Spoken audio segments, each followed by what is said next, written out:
que hablar de un tema clave y es el tema de la intervención a Venezuela. ¿Por qué es ya tan necesario hacer una intervención a Venezuela? ¿Por qué? ¿Cuántas hipótesis existen para uno pensar que se podría llegar a hacer una intervención a Venezuela? Tenemos que ir primero hacia atrás. Maduro no es que tenga un gobierno sólido. Maduro recibió una dictadura sólida que se la construyó Hugo Chávez con el poder del petróleo. Eso fue lo que recibió Maduro. ¿Qué hizo Maduro? Acabar con los poquitos que quedaban con el chavismo y incluir el madurismo, y de ahí cerrar fronteras con toda la milicia y la guardia presidencial y los entes del Estado como el ejército y demás. Aquí hay un dato muy curioso. Recordemos que cuando en Colombia las guerrillas daban golpes, iban y se escondían en Venezuela. Y eso es una realidad. Allá las guerrillas tienen un poder sobre el Estado grandísimo. Y eso es lo que los ha hecho fuertes.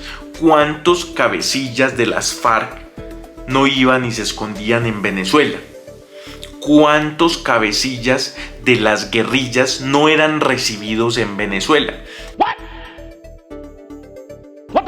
Eso es un problema grandísimo cuando allá en la población hay milicias guerrilleras urbanas. Y eso es un problema grandísimo que toda la comunidad de América del Sur lo reconoce y lo sabe.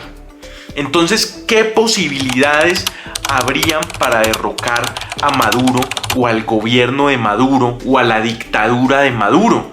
Pues en este caso, haciendo unas hipótesis claras sobre el tema, habrían dos posibilidades de intervención. La primera intervención o la primera posibilidad sería presión internacional en común acuerdo o coordinada como tal.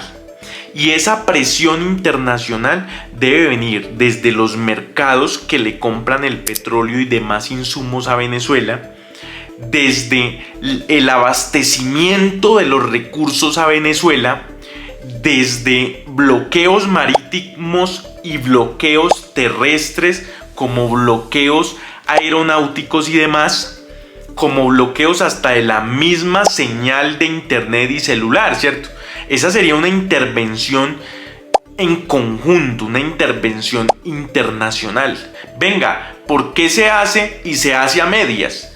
Ojo, estamos hablando de unas milicias urbanas, guerrilleras, estamos hablando de un conjunto de ejércitos y soldados a nombre del dictador, y también tenemos que pensar en la población civil.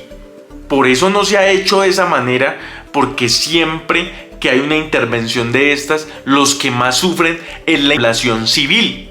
Entonces, ¿cómo uno puede ver o evidenciar esta dictadura? Pues coloca a la población civil que no ha podido migrar y le coloca un arma en la cabeza prácticamente y lo secuestra. Eso es lo que está haciendo en este momento la dictadura de Maduro.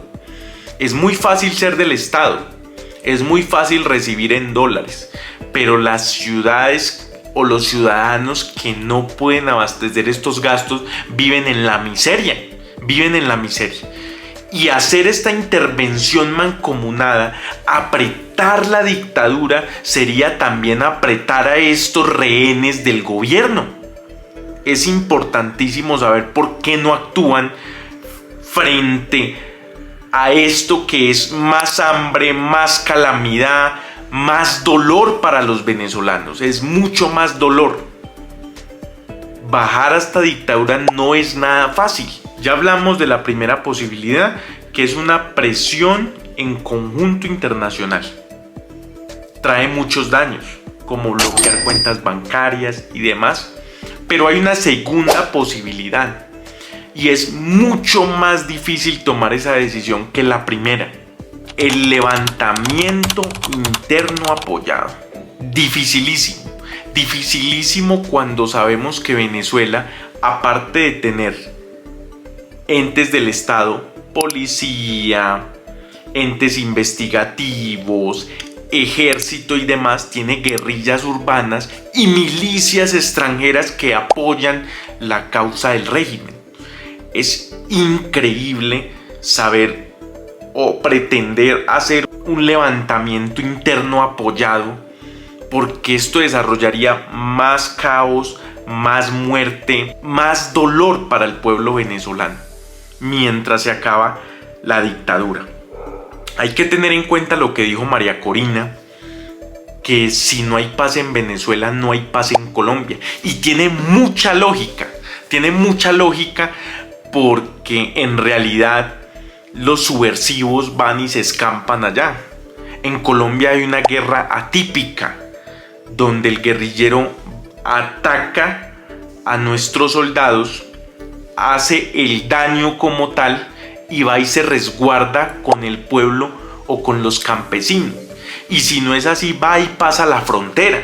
Recordemos cuando Uribe hizo unas intervenciones militares, y esas intervenciones militares le tocó pasar en algunas ocasiones frontera.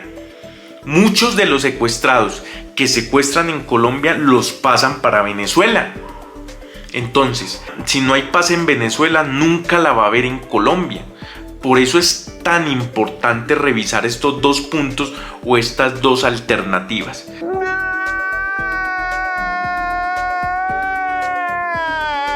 Más que proporcionarle armas a los detractores del régimen, como lo hizo Maduro con las milicias, que lo pudimos evidenciar, los volvió guerrilleros armados para el gobierno como tal, es mirar otra alternativa.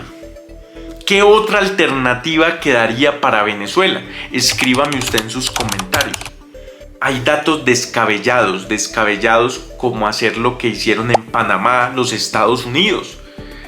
Es complejo porque Venezuela es mucho más grande que Panamá y adicional tiene estos factores: civiles secuestrados por el régimen, tiene el factor del ejército, tiene el factor de las guerrillas urbanas, y sería un baño de sangre para nuestra región. Pienso yo, o se ve otro tipo de hipótesis, que sería ir ganando región por región.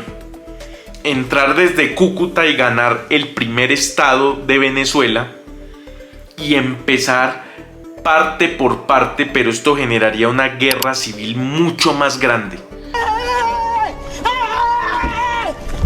Siempre los países democráticos piensan en la paz o en las elecciones, pero no se imaginan el dolor que causa ver cómo los venezolanos están muriendo de hambre, cómo un país tan rico y que ayudó tanto a Colombia está cayendo en la brutalidad, está cayendo en la poca evolución de Maduro. Es impresionante.